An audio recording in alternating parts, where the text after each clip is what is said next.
Então, aqui agora no nosso compilador, a gente pode começar a mexer com strings propriamente dito. Antes de começar a programar, eu vou incluir uma biblioteca chamada string.h. Essa biblioteca em C é útil para a gente porque ela dá várias funções para a gente poder trabalhar e manipular as nossas strings. Então, C não é uma linguagem que tem implementado dentro dela o tipo de dado chamado string, certo? Não é um tipo de dado válido. Como é que a gente trabalha, então, com uma string em C? A gente cria uma variável char, ou seja, uma variável do tipo caractere, e aí nós vamos criar essa variável como se ela fosse um vetor. Então, eu vou criar essa variável chamada nome e vou falar que ela é igual a João. Aqui agora eu precisaria colocar o tamanho do meu vetor entre os colchetes. Só que tem uma questão. Eu vou, começando, deixar esses colchetes aqui vazios. O que acontece se eu deixar esses colchetes aqui vazios? Deixando eles vazios, a minha variável nome vai ter o tamanho necessário para guardar a palavra João dentro dela. Então, se eu botar o meu mouse em cima, a gente pode ver que a variável nome tem tamanho 6. Mas por que ela tem tamanho 6 se João só tem 4 letras? Por alguns motivos que a gente precisa ter cuidado. Se eu botar meu mouse em cima do nome João, a gente pode ver que, na verdade, ele está escrito com um caractere a mais. Por que isso acontece? Isso acontece por conta do sinal que eu coloquei em cima do A, certo? Por causa da pontuação til. Se eu tirar esse sinal, vocês vão ver que diminuiu em um tamanho do nome João. Isso sempre vai acontecer toda vez que você usar uma letra com algum acento, ok? Pode ser um acento agudo, acento circunflexo. Vocês precisam ter cuidado com isso. Então, por exemplo, aqui voltou a ter 6 quando eu coloquei um i com um outro acento em cima. Então, eu vou deixar João sem o acento, mas mesmo assim a gente pode ver que o nome João continua com 5 caracteres, sendo que João só tem 4 letras. Por que isso acontece? Quando a gente escreve uma string C, a gente está guardando aqui dentro dela cada letra da nossa string. Então aqui embaixo eu estou fazendo letra por letra, certo? Só que tem um pequeno detalhe. No final da string, a própria linguagem de programação coloca mais um caractere. Ela coloca contrabarra zero. Certo? Por que isso acontece? Isso acontece porque, dessa forma, a linguagem de programação entende que o nosso texto, né, a nossa string, acaba quando chega aqui na nossa contrabarra zero, no nosso símbolo contrabarra zero.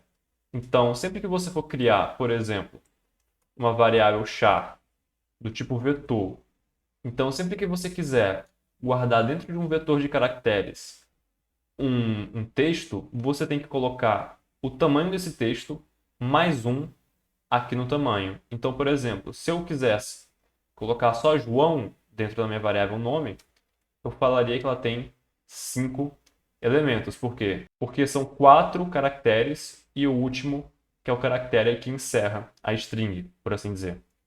Então, o que a gente mais precisa ter cuidado?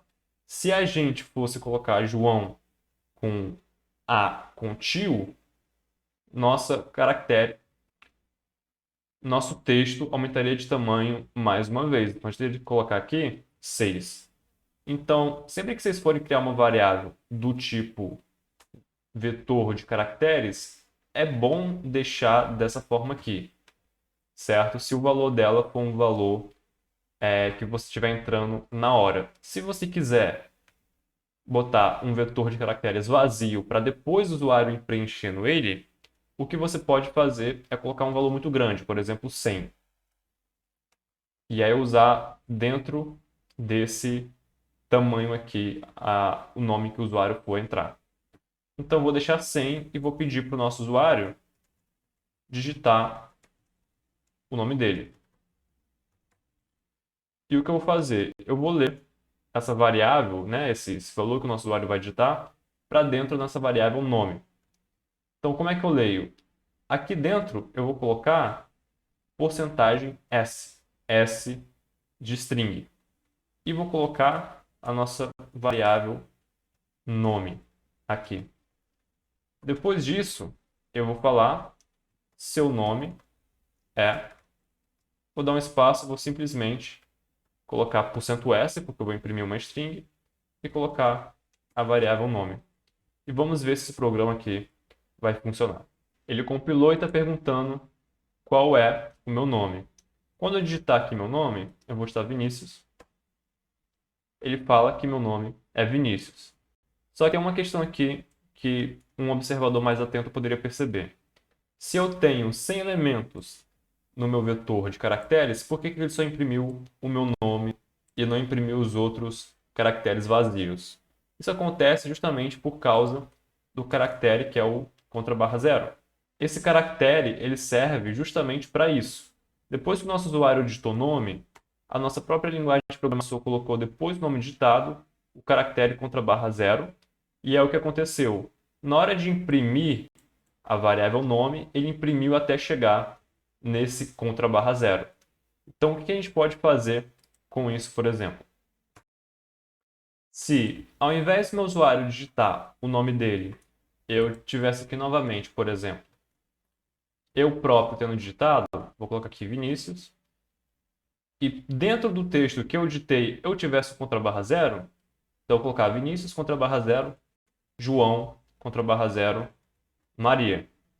O que é que vai acontecer na hora que eu imprimir o meu nome? Aqui eu vou comentar a parte em que o usuário digita o nome dele, para que o nosso compilador não use mais essa parte do código, e pule direto para o print aqui embaixo. Quando eu der isso, ele vai simplesmente imprimir o meu nome. Então vocês podem ver que ele imprimiu somente Vinícius, não imprimiu João e nem imprimiu Maria. Se eu apagar o _0 e rodar de novo, ele imprimiu Vinícius e João, mas não imprimiu Maria. E se eu vir aqui, por exemplo, e apagar o _0, ele vai imprimir os 3 nomes. Então, é bom a gente ter essa possibilidade na nossa cabeça, porque quando a gente estiver tratando com textos ou vetores de caracteres muito grandes, a gente pode imprimir apenas até uma certa parte. Ou então, o contrário, às vezes tem um caractere _0 dentro do nosso texto e a gente quer tirar isso, certo? Porque, de repente, foi colocado lá como um erro e a gente quer identificar isso. Então, saibam que a gente pode também encerrar o nosso texto dessa forma. Então, o que mais a gente pode fazer?